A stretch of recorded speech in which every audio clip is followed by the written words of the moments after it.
You are listening to the IFH Podcast Network. For more amazing filmmaking and screenwriting podcasts, just go to ifhpodcastnetwork.com. Welcome to the Indie Film Hustle Podcast, episode number 424. This too shall pass. Anonymous. Broadcasting from the back alley in Hollywood, it's the Indie Film Hustle Podcast, where we show you how to survive and thrive as an indie filmmaker in the jungles of the film biz. And here's your host, Alex Ferrari. Welcome to another episode of the Indie Film Hustle Podcast. I am your humble host, Alex Ferrari. Today's show is sponsored by Rise of the Filmtrepreneur, how to turn your independent film into a profitable business.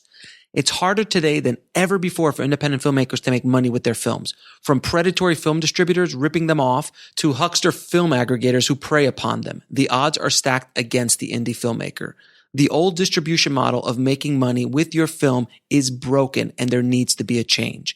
The future of independent filmmaking is the entrepreneurial filmmaker or the filmtrepreneur. In Rise of the Filmtrepreneur, I break down how to actually make money with your film projects and show you how to turn your indie film into a profitable business. With case studies examining successes and failures, this book shows you the step-by-step method to turn your passion into a profitable career.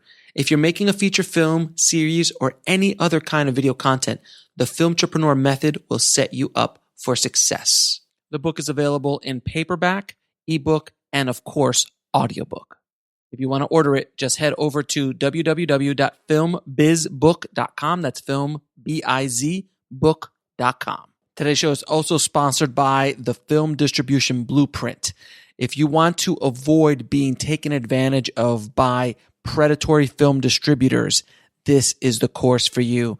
If you want to check it out, head over to indiefilmhustle.com/let-me-in. Now, guys, before we get started, I want to wish everybody a Merry Christmas and Happy Hanukkah and Happy Kwanzaa and Happy Holidays in general. It has been a crazy year, but hopefully 2021 will be a much better year.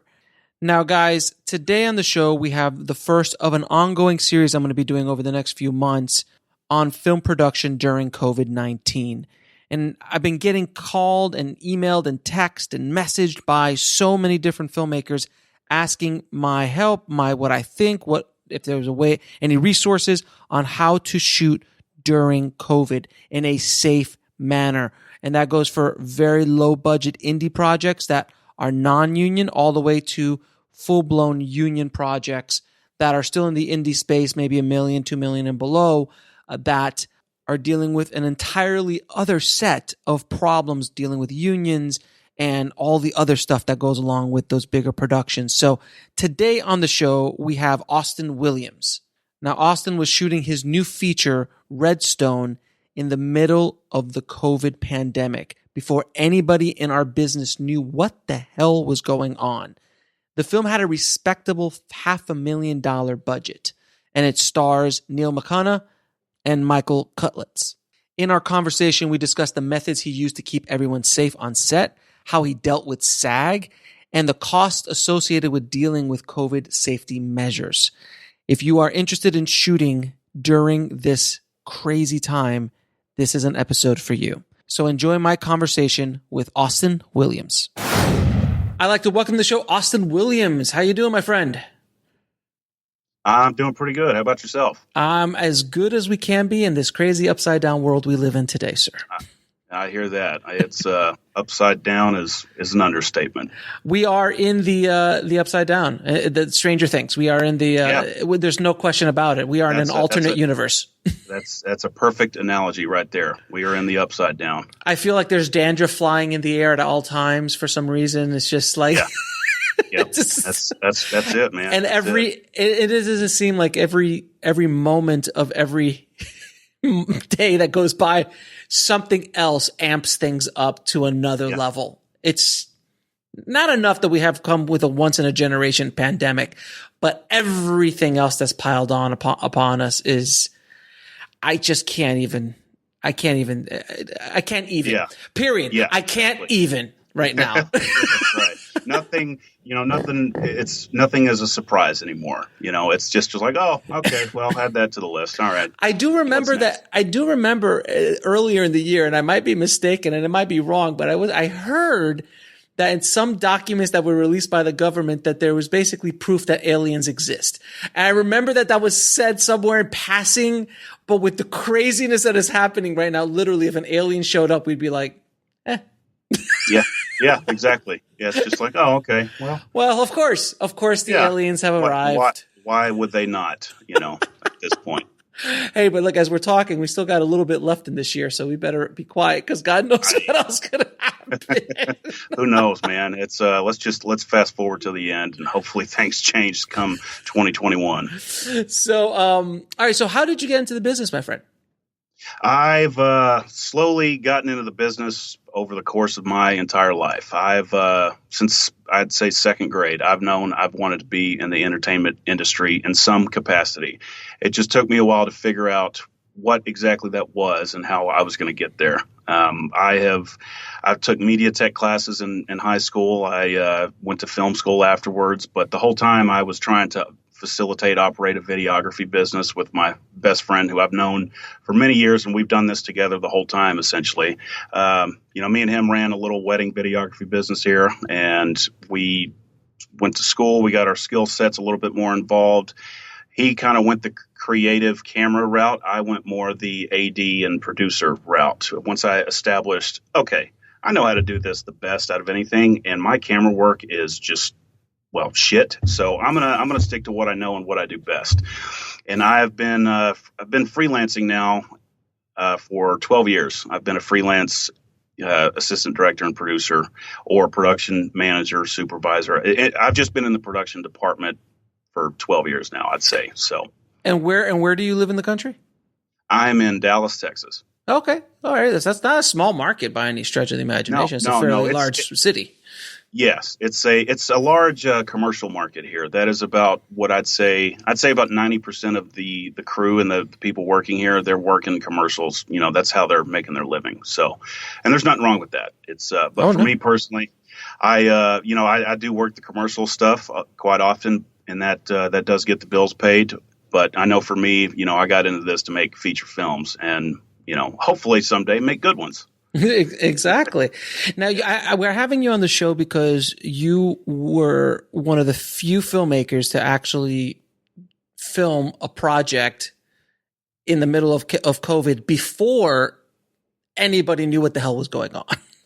Yeah, that's correct. Yeah. You were in as they say, you were in the shit. You were in the shit. So you're in the shit, and everybody around you was basically Chicken Little, SAG, didn't know what was going on. They didn't know what questions to ask. You basically just moved forward, trying to set up guidelines that would protect yourselves and your crew and get everybody in and out safe while still doing this. And this was wasn't a small budget in the indie space. I mean, do you mind me asking what the budget was? No, it was $500,000.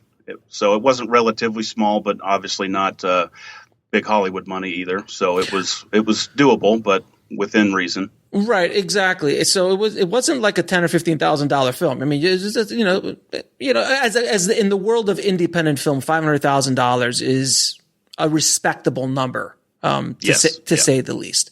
Yeah. And what was the name of your film, and what's the genre of it? The film is called Redstone, and it's a Southern crime thriller. Very cool. And do you have any bankable stars in it, or any stars? Our lead star is played by Neil McDonough, or our lead role, I should say. Neil McDonough. A lot of people may know him immediately from his work on Yellowstone. Yes, Neil he's one of those faces that's been everywhere. He's just been he's a character actor who has worked in so many huge movies, and he generally plays the villain, and he plays the villain extremely, extremely well. Yes, he does. He has one of those faces that, and I don't mean that in a bad way, because I love Neil, but he has a face that you're like, yeah, bad guy. Yeah, but he does play the villain perfectly. But I have to say that is one of the nicest guys and one of the most professional guys I've ever gotten the pleasure of working with. I cannot say enough nice things about him, truly and honestly. So he was a pleasure. Now, what was the filmmaking process like shooting during COVID? Because when did you shoot this? What was the month? So at the time it was, at least in Texas, I can't really speak for all the states, but we shot at the beginning of June. And at that time, restaurants and businesses were only opening up at a 25% capacity. And it was a different time, especially it's different every month in production. It's very different now than it was just a few months ago. It's crazy how fast we're adapting to this, And it's adapting, and yet things are just changing so rapidly. I think everybody is got whiplash, COVID whiplash, especially in the production space, because we're one minute, we're good. Oh, next minute, no, we're not. Oh, yeah. Oh, well, we got to do this now. Oh, well, now it's not 6 feet, it's 10 feet. Oh, it's airborne. No, it's not airborne. Like so you're constantly trying to set up a process that doesn't take a day, generally speaking. It takes weeks to shoot a film. And then weeks prior to prep it. I can only imagine. And when you went in, you were in June. So you were going into the height of the pandemic. Like it was like it was insane. That if I remember correctly, the whole year's been insane, but during that time, it's been pretty insane. So when you walked in, all right, so you're going to start shooting in June. Do you guys have masks? What was the procedures that you used during the whole process? And by the way, did anyone get sick while you shot? Actually, we are very thankful to say that no one got sick while we were shooting. Everyone went home, and the people that did get tested no one experienced any symptoms, but the people that did get tested afterwards, everyone came back negative. Okay. But our preparation for it was one of our producers had put together these we call them COVID kits, which was just a backpack, so to speak, with a mask, some hand sanitizer, some some sanitizing wipes that we gave out to all the crew members. We had our production assistants; they were constantly wiping things down. Our crafty setup was completely different from what the norm would be. It was not a just walk up and grab.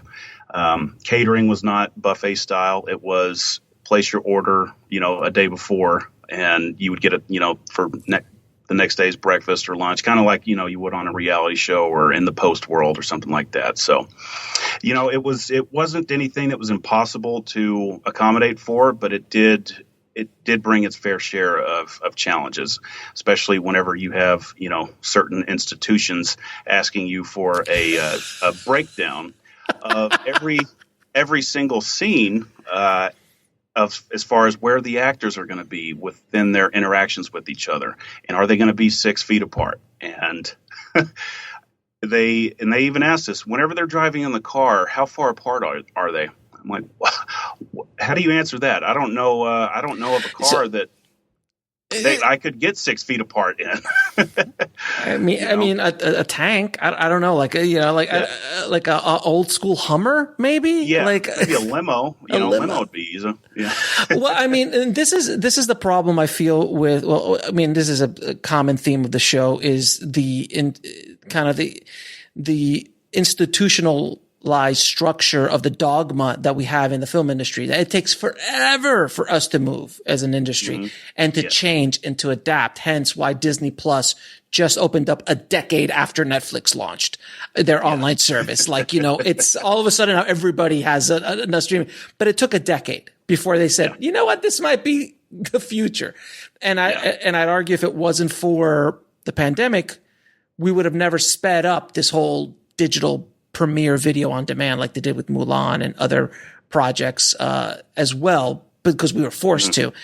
So when you're dealing with these old school, let's call them institutions, not unions, institutions, that they are looking at things like it's 1996 or hell, 2019.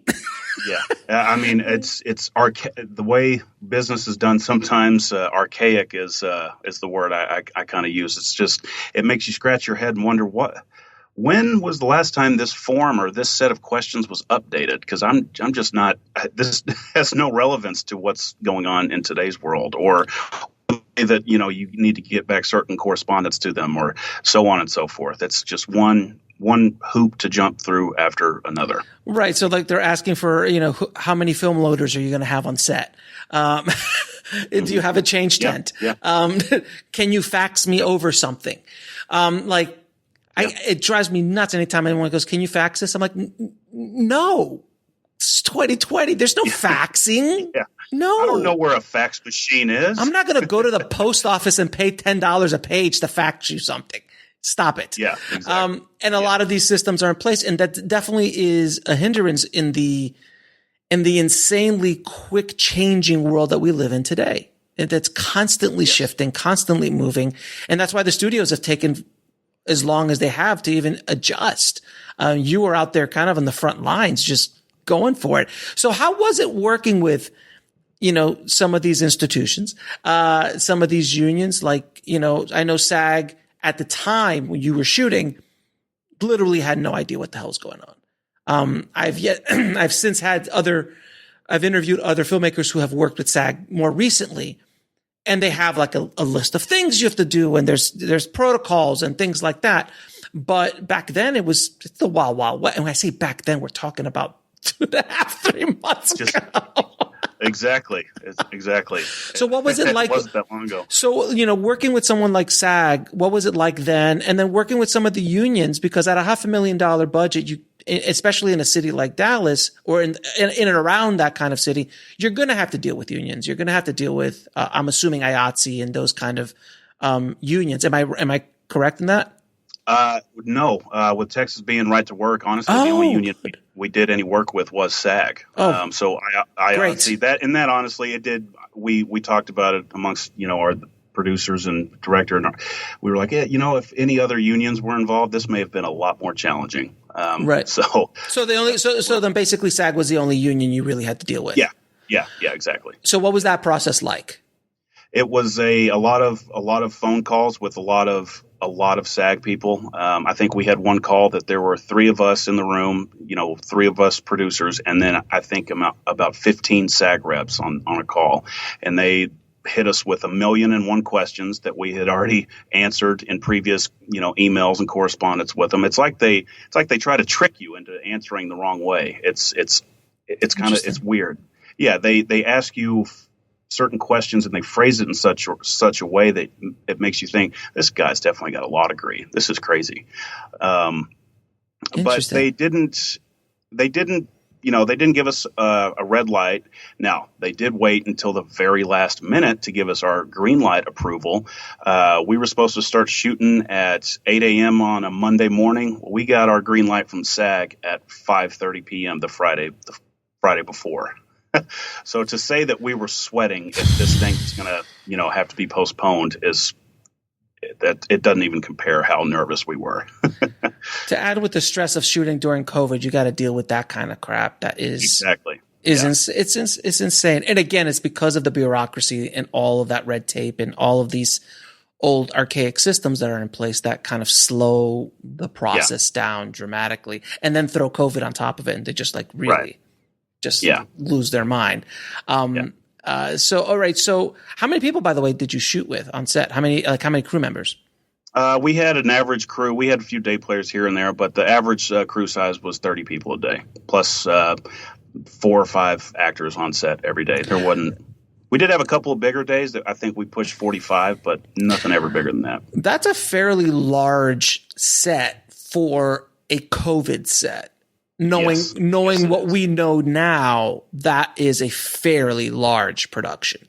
Yeah. And did you keep everybody what's the process of trying to wrangle 35 different human beings who arguably are already a little bit outside the norm because they're in the film industry? They're not cubicle kind of people. So they're not conformist as a by nature because they're in our industry. So how did you wrangle them? How did you organize them? How did you keep them safe and other people safe? Because it's so difficult now just walking around the streets. People are like, I'm not wearing my mask. I'm like, well, how do you deal with that? We didn't want to force anyone to do anything that they felt uncomfortable with, and we made that clear from the start. We told them how we were going to be approaching shooting the whole film, which was if we were indoors, there was no additional crew. If you were essential crew only if we were inside. Outside, obviously, we were a little bit more laxed on it. We still told people to keep their distance as much as possible. That made sense. And on their off days, we told them, guys, use discretion. Because one person goes out and gets sick and comes back, this whole thing is tanked. So please, use your best discretion when going out over the weekends. We didn't want to ask anyone, stay in your hotel room for the next 48 hours. We'll see you Monday. We didn't want to do that. But we did have one crew member that I'm so thankful that they were honest. She called me. It was we only had 3 days left, but we had a couple off days before those last 3 days. And she called and said, was with someone that was with someone else that tested positive. What should I do? And I said, well, thank you for letting me know. I'm sorry to have to do this, but we can't take the chance. So she didn't join us for the rest of the shoot. But it was just certain, you just have to constantly adapt to whatever's happening, to keep everyone as safe as you can. Yeah. So, looking back, do you feel that this was a bit of a risky approach? Yes. Just straight up. Yes. It was. Yeah. Because if you look at what Tyler Perry's doing over in Georgia, he's literally quarantining bubbles of crew members and actors for 2 weeks or 3 weeks at a time that they live on the production. They do not go out. You can't go out because of that. Like if you let someone out and they just go to a bar, they go to Taco Bell, they go wherever, and they can pick something up. And if that's the case, it just breaks. It's insane that we're having these kinds of conversations, but this is the world. I know. This is the world we live in. So you would not advise this approach in today's world, knowing what we know today, which again, all the way back in June was completely different than the information we have now. Yeah. We, honestly, I think the best approach, it just takes a lot of budget money, but the best approach is the Tyler Perry and the NBA approach to it, the bubble system to where you are all contained and only sharing, each other's germs throughout the whole, duration of the shoot. I think, that's about as safe as you could possibly be. But, there are many precautions you can take to, cover yourselves, cover your ass, really the best you can. And we were thankful that it worked out for us. And I've got a few friends that have been shooting, since really things opened back up, and they haven't stopped, and they haven't had any bad experiences. Obviously there are, I'm starting to hear sets of people that do have COVID and they're going to work, and it's a giant dice roll is what it is. It's scary, man, because it's the same problem that the entire country and the entire world is balancing. Is like, do we all go broke or do we all live? And but it's like we have to balance the economy and lives, and we can't just shut everything down. Though oddly, obviously enough, if we did shut everything down, we would probably be better health-wise, but our entire world would shut down. So there's this balance, and I think with a production, it's the exact same thing. Like, how far do you go? Like, do you stop shooting? Because you're literally taking a roll of the dice every time you go on set, because you have no idea unless you're in a Tyler Perry scenario, you have no idea where the other person has been the night before or 5 minutes prior to getting to you.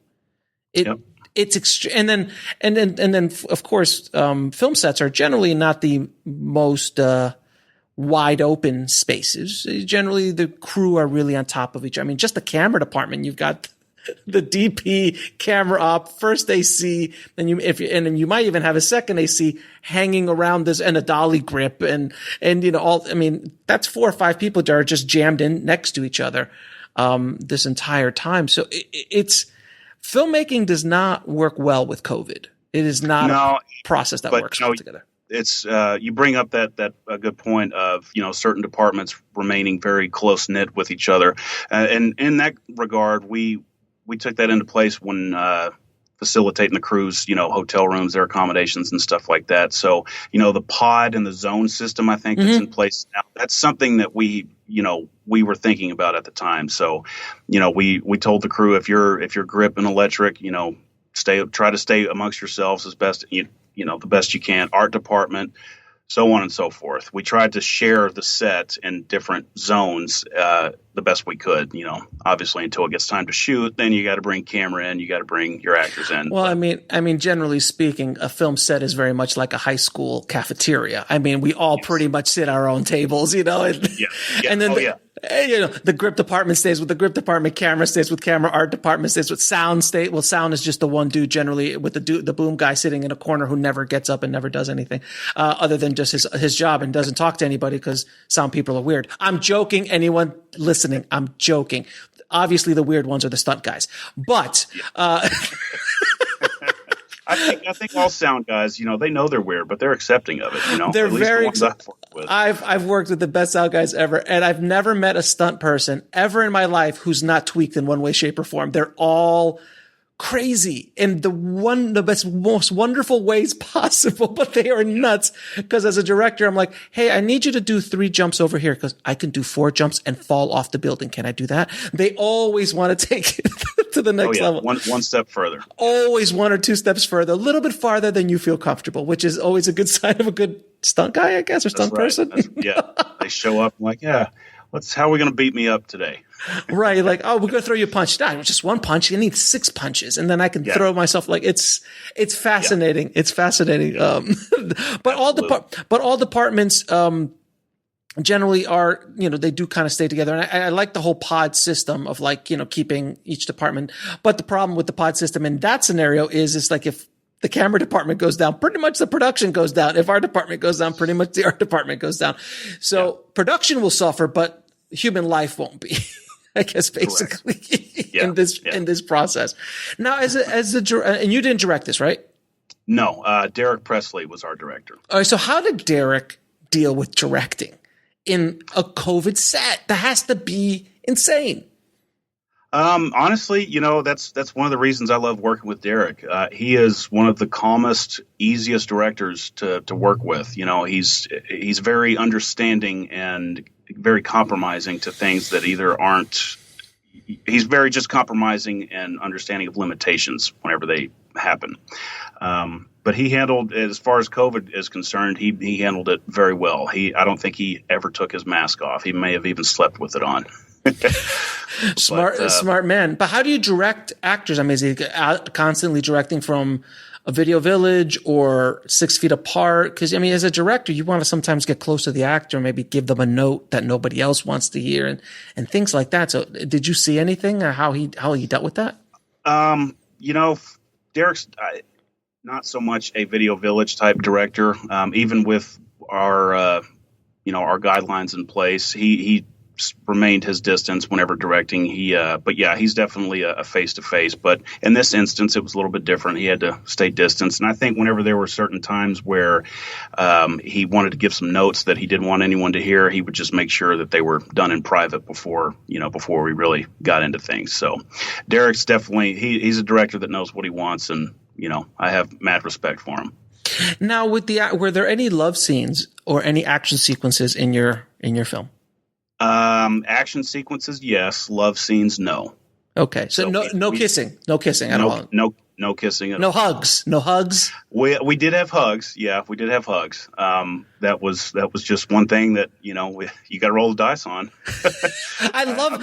So everyone listening, don't do what Austin is saying to do. Don't roll the dice constantly. No. But This was before COVID testing was required, and we quite simply just didn't have the money to afford COVID testing, and we weren't about to rightfully ask the crew to have themselves tested and pay for it. It was just, we did ask. We took temperature checks daily. We did do that. We had a COVID officer. Even before it was required, we had one available to us. We had the city that we shot in was very accommodating of us if we had any types of issues related to that. So we were constantly asking our talent, how are they feeling, especially the ones that were getting closer. If we had we had a scene that was taking place in a car, or the hugging scene, for instance, we made sure that they weren't feeling any sort of symptoms or anything of that nature. So I guess roll the dice was the wrong verbiage to use there. No, I just want to make sure everyone's like, well, I heard on Alex's podcast, you just got to roll the dice when you're shooting with COVID. I'm like, no. It's a different time. It was months ago. It was a dice roll, shooting. It was a dice roll shooting, period. We didn't know if we were going to get shut down because the state shut down again, or if we were going to get shut down because somebody got sick. We were walking into the unknown. And how did you do the action sequences? I mean, when these action sequences, are they fist fights? Or are they more firefights? Firefights. Yeah. Okay. So that's distance. So that's distanced action, correct, as opposed to full blown fights. Yeah. We only had a couple of punches here and there, but those were actually pretty easy to cheat. And so the distance thing, we didn't have to break those rules there. So, and how much more time did it take to shoot? And what was the cost addition? Because there had to be some sort of cost addition because you were shooting during this time, because everything slows down. I mean, everything has to slow down. You're probably shaving a couple hours a day, which is massive in the scope of a schedule. How did you do it? We shot it in 18 days. We didn't have any, and by day 18, we had everything shot that we needed to. And 18 days was the intended schedule from the start. We didn't add on additional days for COVID purposes. And even though we dealt with it every day, we still got in there and got it done and averaged, we had most of our days were about 7 pages a day. We did have one monster 12-page day, but yeah, we got everything we needed, and it didn't really kill us too much in the time aspect on the day. Oh yeah. And I'm assuming there was probably less takes than usual to move forward. Well, thankfully, with Neil, he's a one take guy. He gets it done, and we move on. That's one of the many great things about working with Neil.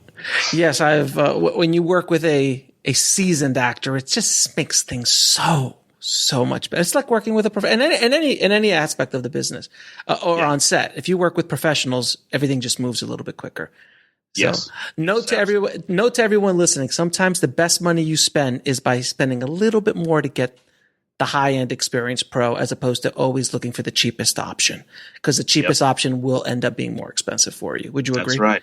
Yes. I use the expression, you pay bananas, you get monkeys. I might steal that one. I like that one. You pay bananas, you're going to get monkeys. Now, what was the biggest challenge you had to deal with shooting during COVID? Honestly, this is going to sound pretty small on the grand scope of things, but lunch and meals, because we didn't have a whole lot of caterers that were willing to go out and work just yet and cater a film production. So we went to restaurants in town, which was fine. That town was more than accommodating to us. But, I've always noticed in every set I've ever worked on, every single production, if the crew members don't complain about anything, they will always complain about the food. It's like, I don't think I've yet to go through one show where I don't hear it, even if it's something middle, like, oh man, like we got spaghetti. Wish we had steaks and potatoes it's just one of those things. Well, whenever you're dealing with boxed lunches and, going to pick them up and bringing them to them, if something's wrong, you can imagine the wave of complaints and so on. I said no onions. No onions. Damn exactly. Yeah, the salad is wilted. What is going on? What kind of Mickey Mouse operation is this, Austin? Jesus. Yeah, exactly. You're treating us like savages. Wilted lettuce. I'm telling you. It's not like, it wasn't Subway sandwiches or anything like this. We weren't cheaping out on what we were getting them. It was just, it seemed to be that nothing could ever be right. It was challenging. And for everyone listening, now I don't think this is going to be a problem because you can't really buy these anymore. But definitely, whenever you're on a production, if at all possible, do not order spinning wheels of death. Are you familiar with the term spinning wheels of death? I'm not. Those are pizzas. I'm familiar with what they do, and I steer away from them because I know what they do to me personally. If I have that in the middle of a work day, Oh. I'm done the rest of the day.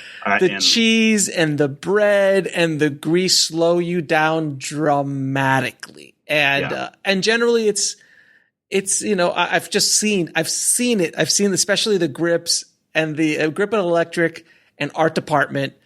The ones they just look at it just like, that's the kind of production I'm on. I'm eating pizza for lunch. If it's a snack or something like that, maybe later towards the end of the day, but even then I try to stay away from it.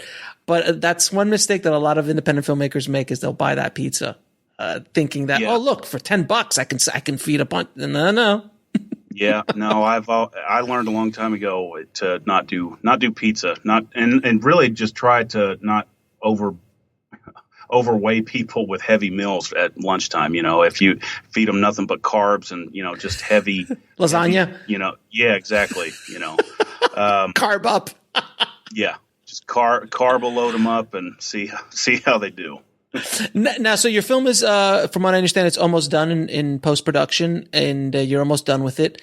What is your plan to actually sell it now and get it out into the marketplace in this ridiculously ever-changing marketplace that we have no idea what's working or what's not working? And when I say we, I'm talking about the entire industry, because nobody understands what's happening. Yeah, we are in the final stages of post where we've got everything done visual effects wise. The music is done, coloring is done. The last piece of the puzzle is the sound mix, and we have been speaking with a few distributors that have expressed some interest to us. We haven't made any concrete deals with anyone yet, but honestly, I kind of assumed, or I don't want to say assumed, I wondered to myself whenever COVID was just starting and the entertainment industry shut down, just like everything else did. I wondered to myself, I wonder if this is going to create a giant influx or a giant need for new content. I wonder, and it's to piggyback off of that. It's been a very bizarre case of distributors coming to us wanting to talk, discussions about the film before seeing anything of it, and not just specifically with Redstone, with the previous film that I did with this same group of core guys, and then another film I did following before that. It's been unique in that aspect. We haven't had to cold call distributors as much as we would have before all of this. When we get off the recording, sir, I will discuss with you distributors and tell me who's talking to you, so I can I can guide you in the way, because as you know, it's one of my favorite topics. Oh yeah.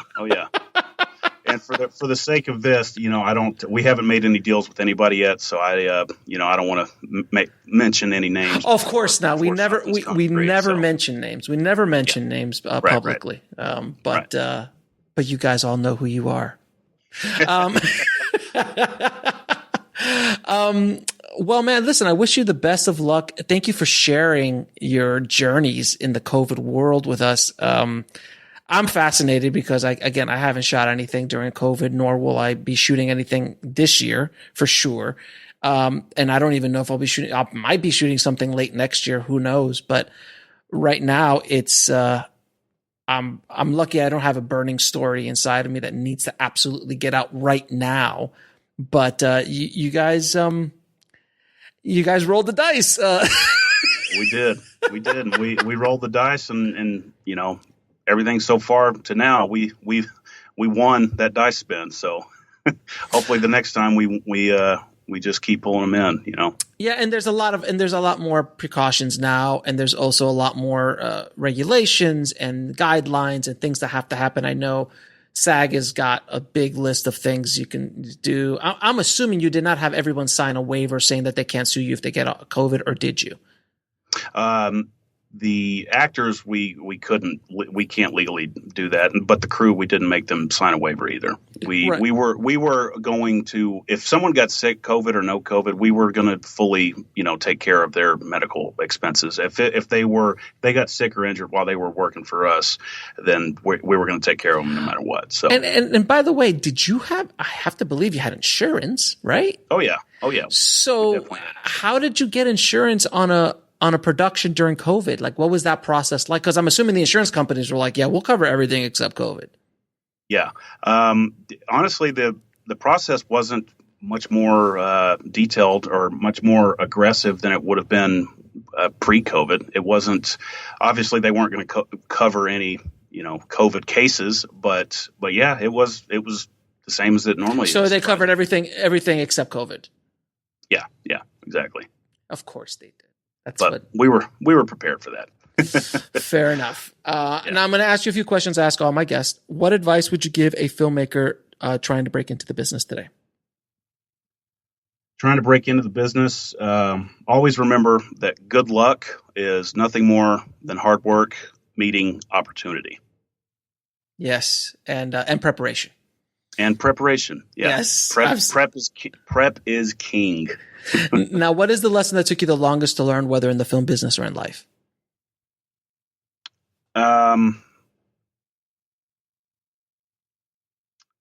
Patience. That's mine too. Yeah, absolutely. Yeah, patience. It's you gotta always humble yourself and be patient with things, because if you try to be too linear with it and move too fast, you're going to derail yourself one way or another. And what is the biggest piece of advice you can give anyone trying to shoot during COVID? Wear a mask for sure. And just, think about the number of people you're going to have. Think about the logistics of it and make sure that you're not just going into it, extreme guerrilla style. Make sure that even if you're trying to do it ultra, under the radar, take care of the people that are working with you. Just use common sense. But sometimes that's not so common. So just really think about it. And 3 of your favorite films of all time, sir? Oh, these always surprise people. But Ace Ventura. Nice. Day for Night, the French film. Mm-hmm. And Armageddon. That's my guilty pleasure. Wow. Armageddon is, in the pantheon of, not pantheon, but is pantheon the word? But in the scope of Michael Bay's career, Armageddon is definitely in the top 5. Oh yeah, absolutely. And as like The Rock, I still say is his best, without question. Then Bad Boys 1 and 2 probably followed up behind those, but Armageddon is just so much fun. Oh, it is. It's like the best popcorn movie ever made. It's so much fun. And I heard the other day a bit of the audio commentary from the Criterion Collection, because Armageddon's in the Criterion Collection. Oh, really? Yeah, it is. The Rock and Armageddon are both part of the Criterion Collection for people who disrespect Mr. Bay. There you go. But they actually had Ben Affleck talking. He goes, hey, Ben goes, yeah, I asked Michael while I was on set, hey, wouldn't it be easier to teach astronauts to drill as opposed to teaching drillers how to be an astronaut? And Michael said, shut the hell up. So I ended that conversation very quickly. There's no logic in that movie. Right. But and it's just as fast in the movie itself. That's exactly how it happens. That's right. The drillers learned how to be astronauts in a montage of about 7 minutes, and everybody was okay. Let's go. Right, ready to go to space. Let's go land on a moving target. Yep. It's amazing. And then where can people find you and more information about your movie? So you can follow the movie at Redstone, the movie, on Instagram. Myself, Austin Williams, just my name, Austin Williams, no numbers or underscores, anything like that. And I'm on Facebook. My company is Alpha Whiskey Entertainment, and that's Alpha spelled ALFA. No matter how many times I say that, people will always write down ALPH. Of course they will. But yeah, Alpha Whiskey Entertainment is my personal production company, but everywhere else you can find me, Austin Williams. Awesome, man. Thank you so much for coming on the show and sharing your COVID journey with us. I truly, truly appreciate it, my friend. Stay safe out there. Well, thank you so much, Alex. Have a good one. I want to thank Austin for coming on the show and sharing his experience shooting during COVID. I know everybody out there is just itching to start shooting again. And better or worse, guys, we are in this for the long haul. I don't see this changing anytime in the next year. It might start getting better, but I think we should strap in because I think production will change from this moment on. As Tom Cruise has so beautifully put it on the set of the new Mission Impossible film. If you guys have not heard that yet, it is definitely something you should hear in regards to how he goes off on his some crew members who are not paying attention during COVID. And I'll put a link of that in the show notes as well, which is at indiefilmhustle.com/424. Thank you so much for listening, guys. If you are going to be shooting out there, stay safe. It's a movie, and it's not worth someone dying for. Thank you so much for listening, guys. Have a great holiday. You'll get another episode this week. You're getting a bonus episode on Christmas Day, and I'll be releasing another episode on Saturday in part of my series on COVID production. Thank you again so much for listening, guys. As always, keep that hustle going. Keep that dream alive. Stay safe out there. Merry Christmas. And I'll talk to you soon. Thanks for listening to the Indie Film Hustle podcast at indiefilmhustle.com. That's INDIEFILMHUSTLE.com.